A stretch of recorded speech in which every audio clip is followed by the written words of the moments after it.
Hi guys. ඉතින් අද මේ වීඩියෝ එක තියෙන්නේ GN එක. ජපන් GN එක කොයිල් පැක් එකකින් charging error එකක් කොහොමද check කරගන්නේ කියලා. ඉතින් ඔයාලට බලන්න පුළුවන්. මෙතන ඔයාලට පේනවා ඉතින් 12.4යි 12.5යි අතර තමයි charging පෙන්වන්නේ. ඒත් එක්කම මේක ගලවන්න කලින් check කරගන්න පුළුවන් ඒක කොයිල් පැක් එකේ දවුලක් කියලා.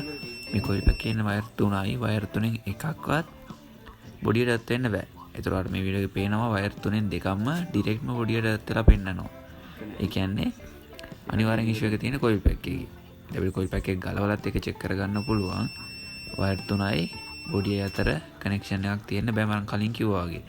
ඉතින් කොයිල් පැක් එක විතරක් නෙවෙයි රෙක්ටිෆයර් එක අවුල් වුණත් charging error එකක් වෙන්න පුළුවන්. ඒක චෙක් කරලා බලලා තමයි කොයිල් පැක් එකට යන්න ඕන.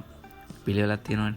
පිළිවෙලට තමයි යන්න ඕන. ඉතින් අපි ඒ දේවල් චෙක් කරා. කොයිල් පැක් එක කෙලින්ම ඩිරෙක්ට්ම ෂෝට් එකක් පෙන්වන නිසා තමයි අපි කොයිල් පැක් එක රීප්ලේස් කරන්න තීරණය කරේ.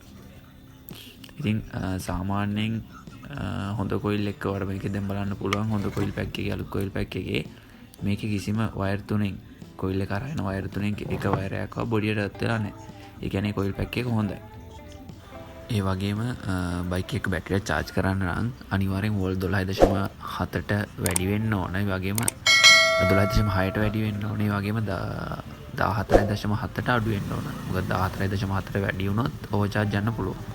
සාමාන්‍ය 12.6ට අඩු වුණොත් එම් බැටරි charge කරගන්න මදි වෙනවා. ලයිට් දැම්මම එහෙම මදි වෙනවා. දැන් මේ බයික් එකේ තිබ්බේ ඒ ප්‍රශ්නේ. ඉතින් අපි ගලවලා කොයිල් පැක් එක change කරා. change කරලා හයි කරලා බලමු. දැන් සාමාන්‍යයෙන් බයික් එක idle එකේ තියෙද්දිත් 13කට වගේ. කියන්නේ 13ට වැඩි යනවා. ඒතර හෙඩ්ලයිට් දැම්මත් 13.8ක් වගේ වෝල්ට් පෙන්වනවා.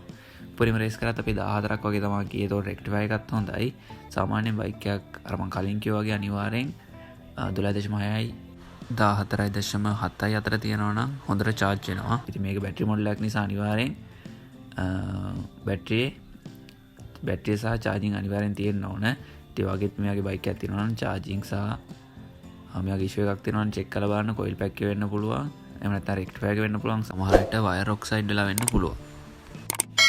ඉතින් වීඩියෝ එක හොඳ නම් ලයික් එකක් දාන්න අමතක කරන්න එපා. මේ වගේ වීඩියෝ තවත් බලන්න අපිව subscribe කරලා set වෙන්න.